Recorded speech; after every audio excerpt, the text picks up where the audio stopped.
దేవుడు మనుషుల నమ్మకాలను బట్టి దేవుడు ఏమాత్రం కాదు.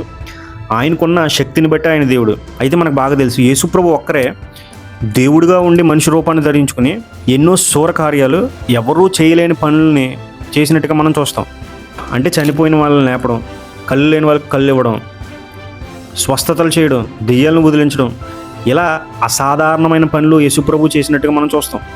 అంటే ప్రపంచం మొత్తం నమ్మకాల మీద వెళ్తూ ఉంటే ఈ సృష్టి ఎలా ఉనికిలోకి వచ్చింది, మనుషులు ఎలా ఉనికిలోకి వచ్చారు, వాళ్ళు ఎందుకు సృష్టించబడ్డారు అనే ఒక పర్పస్, ఒక కారణాన్ని చెప్తూ భూమి మీదకి వచ్చి నేనే దేవుణ్ణి, నా ద్వారా ఈ సృష్టి చేయబడిందని నిరూపించుకున్న దేవుడు యేసుప్రభు.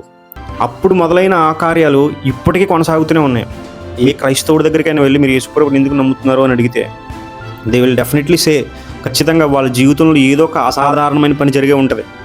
అయితే మనుషుల్లో ఏదైనా ఒక అసాధారణమైన పని జరగాలి అని అంటే ఖచ్చితంగా యేసుప్రభు మీద ఆవగింజంత విశ్వాసమైన ఉండాలి. అయితే దేవుని శక్తి అనేది భూమి మీద రోగుల్ని స్వస్థపరచడమో, బెల్లగొట్టడమో అని అనుకుంటే పొరపాటే. అది ఆయన శక్తిని నిరూపించుకోవడానికి జరిగిస్తే ఫైనల్గా ప్రతి ఒక్కరూ పరలోకం వెళ్ళాలి, ఆయనతో ఉండాలనేది ఆయన ధ్యేయం.